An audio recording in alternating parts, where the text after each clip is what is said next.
歡迎嚟到檸檬的價值人生，我係 Lemon。又到新一年啦，每逢呢個時候，都好多人會開始定啲年度目標。我要減肥，我要學好英文，我要賺多啲錢。但究竟你年尾檢視返嘅時候，又有幾多會係做到嘅呢？我喺度斗膽講一句，大部分人都係唔會做到佢哋嘅年度目標嘅。點解會咁嘅呢？又點做先可以達成到個目標呢？我今日就想講一講。先同大家講個故事，個故事就係發生喺我以前喺一間 startup 一間新創嘅加密貨幣交易所入邊工作嘅時候。嗰陣係我第一次入幣圈工作，中間我就翻返去傳統金融，然後依家先再翻去幣圈嘅。startup 咧就有樣嘢同大公司好唔同，基本上成間公司嘅同事都 work 得好 close。公司每個月嘅 town hall、員工大會，甚至股東開嘅某啲會議，你都有機會參與到，甚至係現場參與到。咁有次 town hall 咧，marketing 嘅同事就喺度講公司未來嘅計劃啦。佢就話：我哋嘅目標係吸引多啲短線嘅交易者入嚟我哋平台做 trade。佢哋做 trade 嘅頻率高啲，所以會帶到俾我哋多啲嘅手續費收入。嗰陣我年紀輕輕。之前好似真係冇試過喺呢啲大會度問問題，但嗰日心血來潮就走咗去問條問題。我就問啦，其中一樣短線交易者好睇重嘅嘢就係買賣價差。我哋平台嘅買賣價差一般都比其他平台闊好多，而我又知道我哋應該冇乜資源去再去邀請多啲做市商過嚟，因為呢部分我工作上係有接觸到嘅。咁我就想問下，我哋會用咩方法去吸引啲短線投資者呢？我嗰陣其實真係隨口問下，諗住清楚多啲公司嘅方向，點知個 marketing 同事真係答唔到。我嗰下係有啲錯愕，吓，咁兒戲嘅？你定個目標出嚟，完全唔知點去達成，仲要一句都講唔到喎，你吹兩下水都好啊。咁其實你呢個唔係目標，只係願望嚟嘅啫喎。係咪好似我哋大家？我哋成日會唔小心撈亂咗目標同願望。我想要嗰樣嘢，嗰個唔係就係我嘅目標咩？唔係，目標係要有計劃配合嘅，唔係淨係得個諗字。願望係諗，目標先係做。你係要有計劃，要心理上搞清楚呢樣嘢係要靠自己嘅努力去實現，而唔係等個天跌落嚟俾你嘅。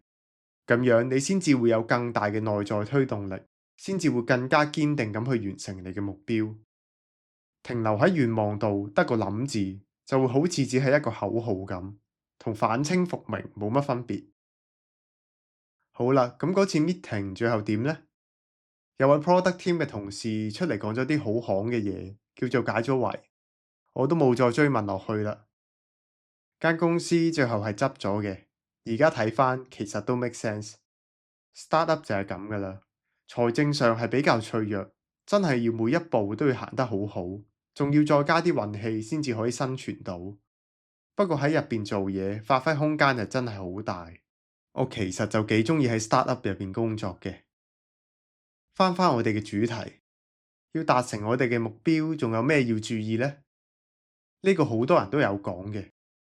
我哋定嘅目標要夠具體、夠明確，最好係有時間限制同埋可以量化嘅。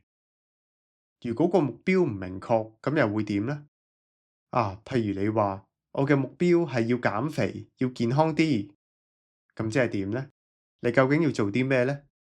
你又唔知點開始，又唔知點樣衡量進度，梗係好快冇動力啦。但係我又想講講，係唔係目標夠明確，有時間限制，同埋可以量化，咁就得嘅呢？例如你話我嘅目標係6個月之內減5kg。其實咁即係多定少咧，我都唔係好知添。我冇乜磅重，所以冇乜 sense。Anyway，6個月減5kg，呢個目標明唔明確呢？明確啊。有冇時間限制？有。係唔係可以量化？係。但我認為對於大部分人嚟講，咁樣未必會係一個有效嘅目標。點樣可能會好啲呢？我認為你將個目標定為每日跑步1個鐘，會比你定話要減幾多 kg 好。當然，要減肥未必淨係需要運動嘅，飲食上都要配合。但我當住淨係需要跑步先啦。每日跑步好過減幾多 kg，咩意思呢？我認為將個過程定為目標，會比你將個結果定為目標更加 effective。咦？呢下好反直覺喎。目標就咁聽落去就係講緊結果啦，過程唔係應該喺之後計劃嗰部分咩？咁樣定目標有咩好呢？好多時候我哋之所以半途放棄，做到一半就唔想做，係因為冇成功感。將個結果定為目標，好容易會令我哋有個錯覺，覺得達唔到個結果就等於自己乜都冇做過，等於失敗咗。咁變相，如果你中間遇到挫折，可能心入邊掙扎緊，質疑緊自己究竟做唔做到個目標嗰陣，就好容易會選擇放棄。特別係如果一開始個目標難度唔小心定得太高嘅話，就會更加容易覺得氣餒，然後就會中途放棄。將個結果定為目標，好似未做到個結果，進度就係零咁樣。咁你心入邊就會諗：唉，橫掂都做唔到，不如算啦。相反啦，如果你用個過程嚟做目標，會俾到自己嘅感覺係你有做就即係有進展。我要減肥，我要每日跑步。咁我今日有跑步，我就係前進緊。我要學好英文。